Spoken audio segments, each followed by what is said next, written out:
buenas tardes, distinguidos televidentes. Es un verdadero gusto, como siempre, poder saludarlos y tenerlos con nosotros en un viernes más de transparencia. Verdaderamente es un placer contar con su sintonía y déjenme comentarles que este viernes de transparencia les tenemos un invitado de lujo.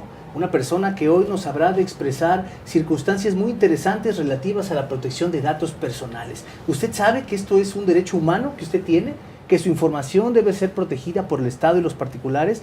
Bueno, de esto vamos a hablar en esta entrevista y déjenme presentarles a nuestro extraordinario invitado, a quien le agradecemos profundamente la gentileza de su presencia en estos estudios, y quiero presentarles al maestro Javier Martínez Cruz. Él es comisionado del Instituto de Transparencia y Acceso a la Información Pública y Protección de Datos Personales del Estado de México y municipios, Infoem, pero también quiero comentarles que es coordinador de la Comisión de Protección de Datos Personales del Sistema Nacional de Transparencia. Qué honor, distinguido maestro, tenerlo con nosotros. Muchísimas gracias, doctor. Agradezco la invitación y a todos sus televidentes la oportunidad de poderles compartir temas tan relevantes que son de vigencia y contexto y vida diaria de cualquier mexicano. Indudablemente, maestro, coincidimos. Los televidentes es necesario que vayan conociendo mucho del derecho que gira en torno a la protección de datos personales, al acceso a la información, a la transparencia, y bueno, siempre procuramos tener invitados que puedan proveerles de esa información y esos puntos de vista relevantes. Estimado maestro, antes de comenzar, nos gustaría para los televidentes que nos comentara un poco específicamente cuáles son sus funciones y evidentemente de qué se encargan estos entes de protección de derechos de datos personales que usted preside. Nosotros recordemos que México hizo una reforma de alto calado, diría yo, el 7 de febrero del 2014 a nuestra Constitución Política. Se reformó el artículo 6º, estableciendo una transparencia y un acceso a la información pública, tomando precisamente este nuevo contexto de derechos fundamentales que se estipulan en el artículo 1º. Fue un parteaguas porque ya la transparencia no aplicaba solamente para ciertos entes de gobierno. Se habló de una transparencia para los 3 poderes, para los 3 órdenes de gobierno, para fideicomisos, sindicatos, partidos políticos, pero todavía fue más allá el espíritu del legislador y dijo, señores, para toda persona física o moral que reciba y ejerza recursos públicos o haga actos de autoridad. Mandamos un claro mensaje a la sociedad internacional. México iba a entrar fuerte al tema del combate a la corrupción, porque este Sistema Nacional de Transparencia era la etapa preventiva de lo que sería nuestro Sistema Nacional Anticorrupción, que se vendría a consolidar con la reforma del 28 de mayo del 2015. Del 2015. Así es. Maestro, en efecto, usted lo ha planteado muy bien. Estamos en presencia de un esquema bastante interesante de evolución normativa para precisamente apuntalar el sistema anticorrupción, pero ¿cómo hablar de combatir la corrupción si evidentemente no tuviéramos, como lo tenemos ahora, un esquema también de acceso a la información, de transparencia y sobre todo de protección de datos personales? Sí, México, a diferencia de otros países, apostó por ser garantista en plenitud de estos derechos y guardar un equilibrio y una armonía. Porque así como está el acceso a la información pública regulado en el artículo 6º de la Constitución Política de los Estados Unidos Mexicanos, una reforma que nace con esa propuesta de Reyes Heroles en 1977, con esas 10 palabras que dicen que garantizar el acceso a la información lo tiene que proporcionar el Estado. Y lo vemos plasmado. Y tienen que pasar 32 años para que otro derecho en igual nivel de autonomía, que es el de la protección de los datos personales, se plasme, ¿sí? El 9 de junio, precisamente el pasado 9 de junio, ¿sí? Cumplimos 9 años porque fue hasta el 9 de junio del 2009, del 2009 cuando se pone de manera autónoma la protección de los datos personales como un derecho fundamental en ese segundo párrafo del artículo 16. Y entonces hoy México tiene un sistema institucional a través del INAI o los 32 órganos garantes que tiene cada entidad federativa para que estos derechos que están también plasmados en las constituciones estatales se guarde un equilibrio entre los dos y se garantice por un lado el acceso a la información pública para que permita hacer una efectiva rendición de cuentas, pero encontrando una frontera que es no trastoco el otro derecho y que es garantía de libertad, que es el derecho a mi intimidad, el derecho a la parte de la privacidad y la parte de este derecho a la intimidad, es decir, no afectes en exceso a la información pública porque los datos personales, esos no son públicos, porque es un dato que hace identificable y que puede determinar en perjuicio de una persona, ¿sí?, conocer su domicilio, claro, conocer su teléfono, conocer sus condiciones biométricas. Son datos que muchas veces caen hasta en la categoría de sensibles y esos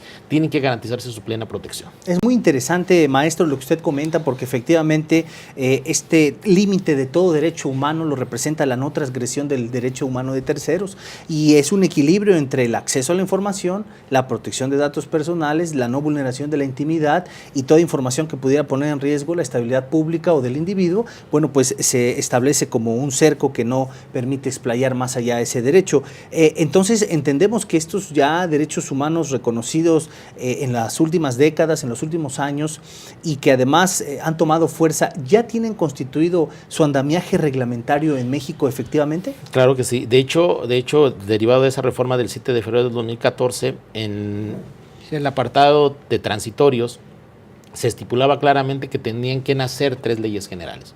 Muy bien. Yo he denominado que esas 3 leyes generales son los lados de un triángulo equilátero. Por un lado, se tenía que emitir una ley reglamentaria en materia de la Ley General de Acceso a la Información Pública, que ya la tenemos, que salió emitida el 5 de mayo del 2015. Sí. Después tenía que nacer esta ley reglamentaria que diera vida y plena protección a través de procedimientos específicos, de principios que mandataba, que era la Ley General de Protección de Datos Personales en posesión de sujetos obligados, es decir, en este sector público, porque ya teníamos una Ley Federal de Protección de Datos Personales en posesión de particulares que había sido emitida en el 2010. La Ley General de Protección de Datos Personales en posesión de sujetos obligados nace, o la vemos nacer en el Diario Oficial de la Federación el 26 de enero del 2017. Y estamos en espera de que se publique la ya aprobada, la minuta aprobada por parte de la Cámara de Diputados, que se aprobó en abril y que estaremos solamente que se publique en el Diario Oficial de la Federación para cerrar con esa base que es la Ley General de Archivos. Y entonces sí, México tiene un siguiente reto. Estaríamos a la par de lo que ya el reglamento europeo en materia de protección de datos personales está haciendo, ¿sí?, a través de este reglamento general, que aplica tanto para el sector público como para el sector privado. Maestro, en ese orden de ideas, ¿podríamos decir que México se encuentra a la vanguardia en transparencia y acceso a la información derivado de estas leyes reglamentarias y próximas que están ya por publicarse? En 2016, México fue parte de esta evaluación que hicieron a 122 leyes en materia de transparencia de diferentes países. México ocupó el primer lugar. No, hombre, como ley Ley General de Transparencia. Era una normatividad vanguardista porque daba pleno conocimiento y acceso al ciudadano de todos los entes que decíamos, sea por ejercicio de recurso público o sea por acto de autoridad, tendrían que rendir cuentas de su actuar y de ese ejercicio de recursos públicos. Pero en materia de datos personales, siempre habíamos, esta diferencia que hay de 32 años entre el reconocimiento textual en el artículo 6 del acceso a la información pública y el de protección de datos personales en 2009, viene a recortarse con la emisión de esta ley general porque es muy parecida al reglamento europeo. Muy bien. Pero creo que el alcance que hoy tiene nuestra ley general tiene algo que el reglamento europeo no lo trae plasmado en sus 99 artículos, que es lo que mandata este capítulo 2 del título 1 de nuestra ley general, y que es esa política pública que permita que lo que está en la normatividad, que eso muy bonito que nos ha permitido que emitimos muy buenas leyes, ¿sí?, el Congreso de la Unión, pues se conviertan en realidad. Y para eso hay que hacer una política pública efectiva. Maestro, es espléndido, y usted ha invocado este reglamento europeo en materia de protección de datos que entró en vigor en mayo pasado, en este reciente mayo, y ¿qué tan vinculados estaríamos como evidentemente un Estado autónomo a podernos en cierta medida poder equiparar con los parámetros de avanzada que tenga este reglamento europeo, a la luz ya de los avances que de por sí tiene México? Pero ese reglamento europeo, no siendo un ordenamiento jurídico reglamentario en nuestro país, ¿qué tanta influencia tendría y qué tanto nosotros estaríamos obligados a poder en algún momento importar disposiciones de avanzada de aquel reglamento? Nos vincula completamente. ¿Por qué razón? Porque precisamente este reglamento europeo de protección de datos personales, que es cierto, lo vimos que se puso en plena vigencia el 25 de mayo pasado, pero este reglamento fue aprobado en abril del 2016. Se dieron 2 años de tiempo para poder socializarlo, para poder compartirlo en toda la Unión, en la Comunidad Europea, y decirles, señores, esto es en serio. Pasamos de una visión reactiva, que era actuamos a consecuencia cuando se violenta o cuando no se protege un dato personal, y entraban las diferentes instancias. En España, la Agencia de Protección de Datos Personales, lo ha dicho Mar España en su momento cuando estuvo ante el discurso en el Instituto Nacional de Administración Pública, diciendo, señores, tenemos que entender que pasamos de una filosofía reactiva a una filosofía proactiva. ¿Por qué razón? Porque hoy estamos ante estos retos tecnológicos que implica que los datos personales se exponen de manera indiscriminada. Así es. Sin ninguna preocupación, sin ningún sentido de preocupación. Y en el caso, por ejemplo, de las redes sociales, lo hemos dicho siempre, es autodeterminativo. El usuario ejerce su derecho a decir qué pone en las redes, claro. Desgraciadamente con consecuencias que hemos visto, que se exponen datos que los hacen identificables, y consecuencia de ellos, bueno, pues tenemos extorsiones, tenemos que son sujetas de algún delito, porque no se protegen los datos personales. Sí, maestro, usted lo menciona muy bien. Se ha dicho que una persona que ponga su nombre completo en una red social y su fecha de nacimiento, ya esos datos permiten que en una plataforma se obtenga el CURP, y con el CURP se obtenga una posible acta de nacimiento ahora con el sistema electrónico, teniendo CURP, acta de nacimiento, fecha de nacimiento, acta de nacimiento y nombre completo, incluso hasta número de seguridad social, y es una escalonada de datos que después pueden originar robo de identidad. Es que interesante, maestro, lo que comenta, pero hace rato, antes de la entrevista, platicábamos algo muy interesante. Usted mencionó un concepto que la doctrina ya ha manejado desde hace algunos años, pero la legislación apenas se está comprendiendo en México, y en otros países van un poco más avanzados. Esto del derecho humano de acceso al olvido, que está íntimamente relacionado con la información, con la protección de datos. ¿Qué le pudiera decir a nuestros televidentes al respecto de este derecho humano y cómo se relaciona con este andamiaje de protección de datos personales? Las mismas características socioeconómicas que Europa, a diferencia a lo mejor de América, ha permitido. Recordemos que datos personales en Europa se ha tomado con una alta prioridad, pues precisamente derivado del Holocausto, claro, que se vivió en la Segunda Guerra Mundial, donde pues desgraciadamente la no protección de una base de datos de IBM permitió en su momento hacer identificable a los judíos, claro, y bueno, sabemos las consecuencias que se pasaron. Europa aprendió la lección. Yo creo que también el mundo entendió que esa protección es fundamental, porque puede marcar una diferencia de una sociedad que no respeta ese derecho a la intimidad y alguien que la expone.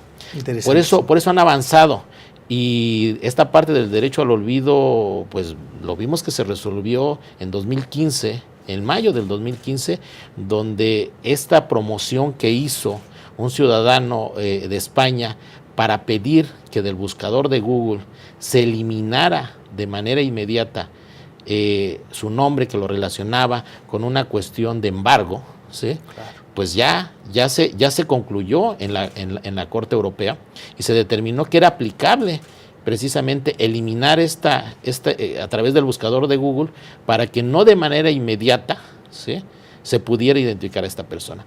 Derivado del 2000, de ese año a hoy 2018, estamos hablando de más de 300,000 solicitudes de derecho al olvido. Qué interesante. En México, pues nosotros vamos explorando, estamos consolidando, pero todavía creo que hay casos donde ya se ha pedido al INAI que se dé esta cuestión de promover el derecho al olvido, que se promueva de la misma manera como se hizo en Europa, pero bueno, pues estamos enfrentando una empresa transnacional como es Google, que ha encontrado los mecanismos para poder conservar o no hacer efectivo todo ese derecho, pero lo que quiero que pongamos en contexto de que estos grandes están empezando a entrar en riesgo. Recordemos que también durante mucho tiempo Facebook había no implementado una política efectiva de protección de datos personales. A partir del escándalo Cambridge Analytica, reciente, fresco caso. Sí, el presidente ya se sentó ante el Parlamento británico, ya se sentó en el Congreso de los Estados Unidos y creo que le mandaron un claro mensaje, que hoy la protección de los datos personales lo van a pagar, y lo van a pagar con consecuencias que pueden poner en riesgo la vigencia de este tipo de empresas. Qué interesante evolución, estimado maestro, porque en efecto estamos viviendo con los embates tecnológicos y evidentemente la protección de datos un binomio que representa un reto para las instituciones. Usted lo ha dicho muy bien, estamos viendo casos recientes, el de Cambridge Analytica, Facebook con cientos, miles de usuarios, pues ahora fortalecerá sus políticas de protección de datos y esto nos revela lo endeble que puede ser ante las tecnologías. También nos ha dicho usted de manera espléndida, estimado maestro, cómo una persona que hace 10 años pudo haber tenido un accidente de tránsito terrestre y haber sido exhibido en redes, haber reparado el daño, 10 años después se sigue googleando su nombre y sigue apareciendo como un individuo irresponsable que ocasionó un accidente, cuando eso ya fue superado y ya debió ser olvidado. Y lamentablemente este paradigma está entrando en este esquema de protección de datos y bueno, seguramente veremos esta evolución.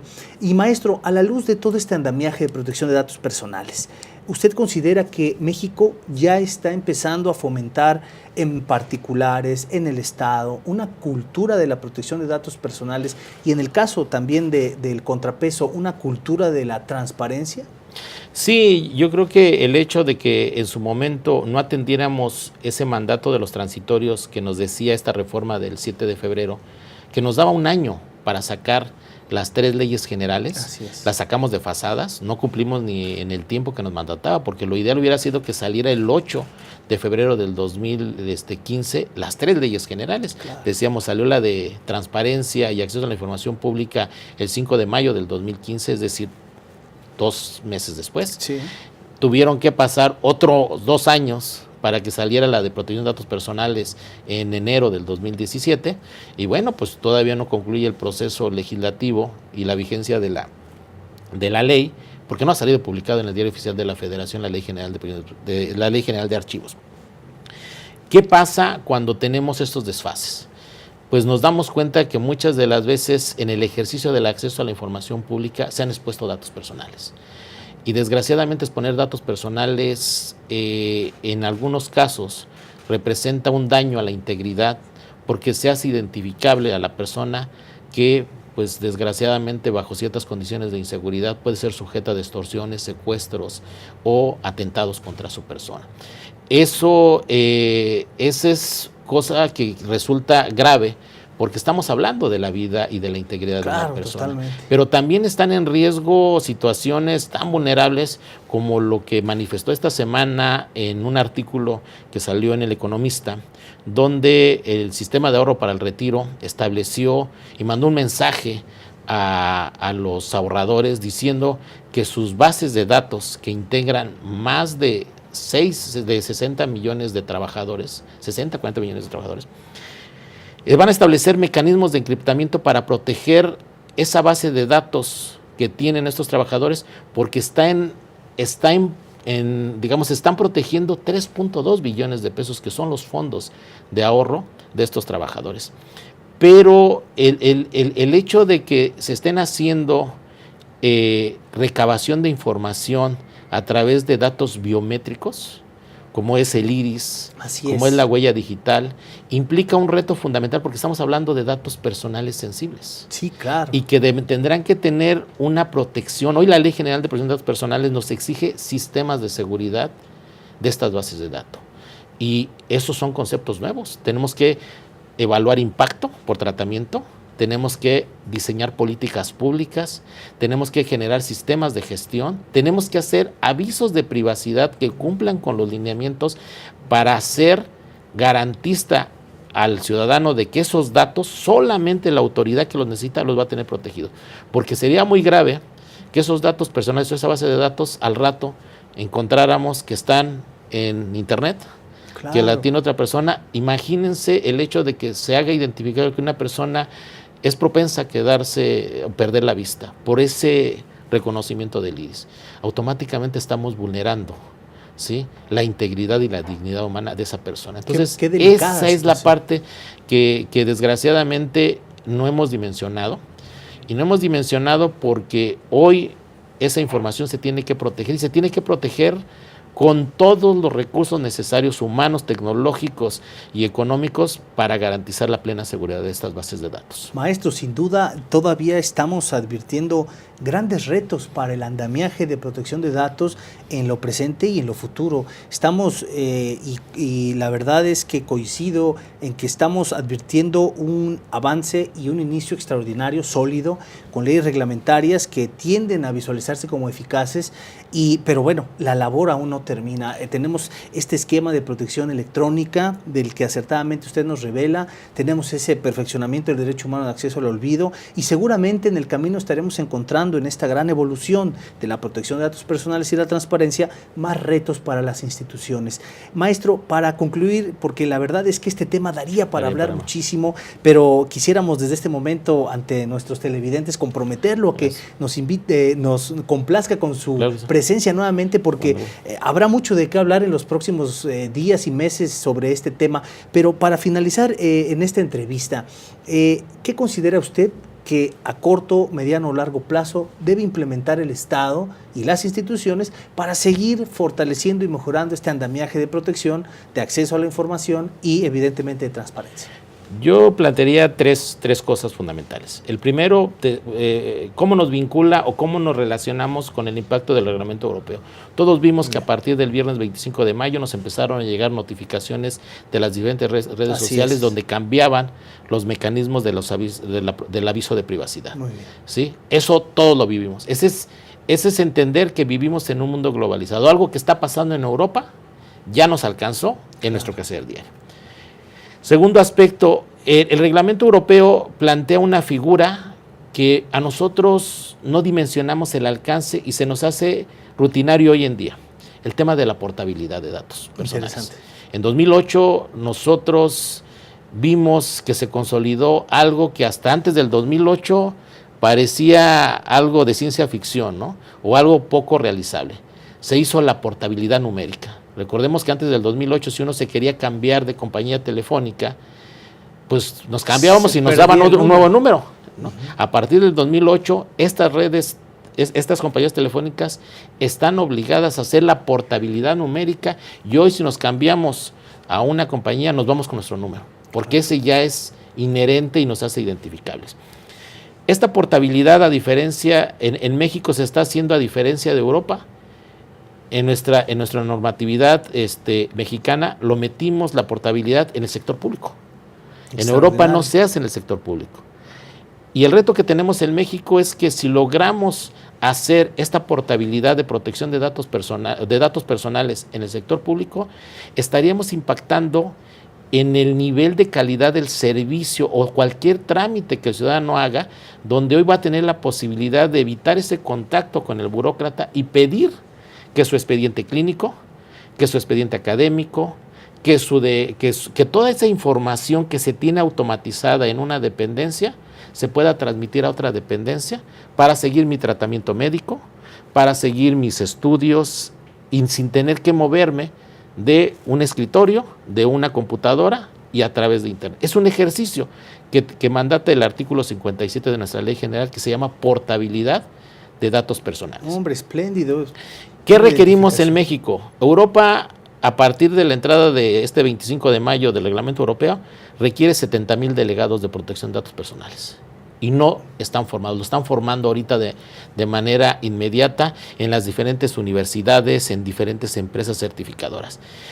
México requiere al menos 9,000 oficiales de protección de datos personales y América Latina junto con Europa estarían requiriendo casi 200,000.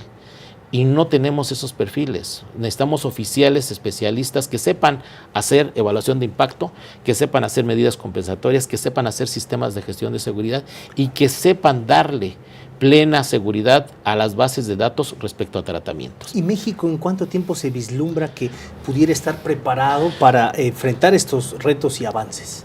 México ha tomado, primero, creo que con mucha seriedad este esquema de normatividad. Comparto que a diferencia de Europa, nosotros en nuestro Sistema Nacional de Transparencia, que lo conforman, decíamos hace rato, el INAI como cabeza del sistema, la Auditoría Superior de la Federación, el Archivo General de la Nación, el INEGI y los 32 órganos garantes, en materia de protección de datos personales, se formó una política pública nacional que no tiene Europa. Y esta política pública nacional precisamente ataca temas de capacitación, cultura de la protección de los datos personales, sistemas de gestión de seguridad. En el Estado de México en particular, nosotros hicimos nuestra política pública estatal y municipal y somos el primer programa estatal a nivel de gobierno local que va a marcar un parteaguas porque le estamos garantizando a 17 millones de habitantes en el Estado de México que va a haber un proceso de certificación de los 333 oficiales de protección de datos personales que tendrán que estar certificados para demostrar capacidades. Pero además estamos certificando programas académicos para que esto se pueda reproducir en todo el país. Creamos un sistema propio que es Arcoen, que permite encriptar la información y decirle al ciudadano que sus datos que estén transmitiéndose vía internet no se van a perder. No los pueden, sería muy difícil que lo hackearan porque estamos hablando de 4 niveles de seguridad. Entonces, estamos viviendo ese reto, pero también estamos mandando un mensaje al mundo. México está a la vanguardia. Tenemos una política pública a nivel federal, a nivel nacional y a nivel estatal, que es referencia, que yo no dudo que Europa la reproduzca también allá, porque es pasar de lo que dice la ley a hechos concretos, y eso se llama acciones bien diseñadas a través de líneas de acción. Maestro, pues indudablemente estamos en presencia de una evolución. La verdad es que es impresionante todo lo que se ha hecho, pero además lo que se debe seguir haciendo. Y sin duda alguna estaremos en futuras entrevistas, además de agradecerle que nos distinga nuevamente con su presencia en futuras entrevistas, pues darle seguimiento a estos temas que son de la más alta relevancia para los gobernados. Claro. Maestro, en esta ocasión se nos ha terminado el tiempo, pero queremos agradecerle profundamente por la gentileza de su presencia y además con un tema tan extraordinario y tan relevante. Muchas gracias, maestro, por acompañarnos. Agradezco a todos. Un verdadero placer. Queridos televidentes, de esta manera damos por concluida esta entrevista en un viernes más de transparencia para todos ustedes. Les recuerdo que tuvimos la extraordinaria presencia del maestro Javier Martínez Cruz, quien es comisionado del Instituto de Transparencia y Acceso a la Información Pública y Protección de Datos Personales del Estado de México y municipios InfoM.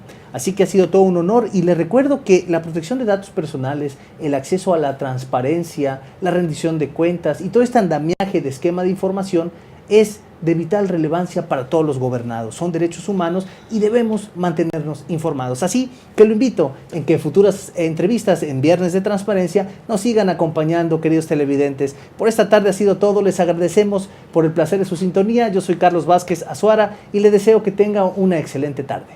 Hasta pronto.